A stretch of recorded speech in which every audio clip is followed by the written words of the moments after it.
60th time in Formula One, Max Verstappen takes the win. Red Bull back on top.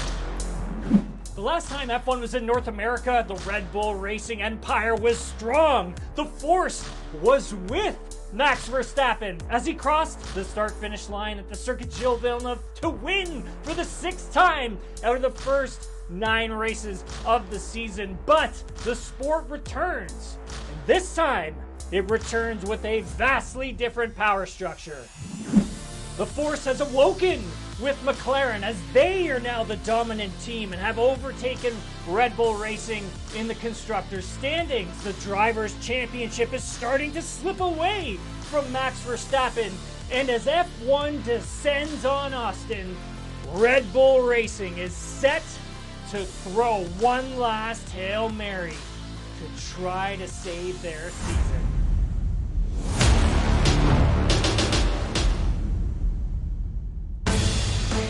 After a disastrous last 3 months, Red Bull is bringing the last of its major 2024 upgrades to Austin. While details won't be known for sure until Friday's Free Practice 1, the biggest change is expected to center around the front wing and mirroring the controversial Flexi wing, which has been a key part of McLaren's success. Lando Norris wins the Singapore Grand Prix, and once again he wins by a distance. While technically speaking, no part of an F1 car is allowed to severely flex, there is some wiggle room around certain body parts, in particular the front wing. Given that it can't be too rigid or the force would cause it to snap, there needs to be some elasticity to it. With that loophole in mind, McLaren developed a front wing that sat perfectly in the gray area of the rulebook and has been deemed legal by the stewards.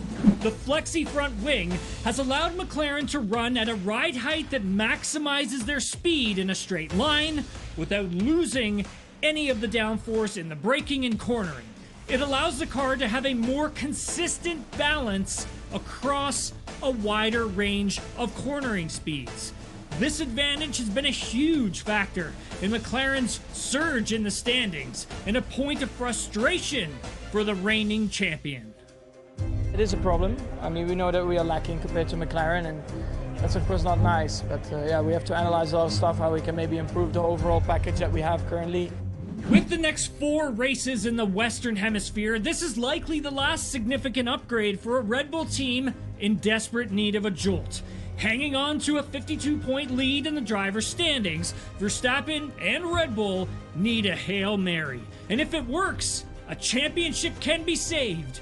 If it fails, it could be another sign that this current era of the Red Bull racing empire is crumbling.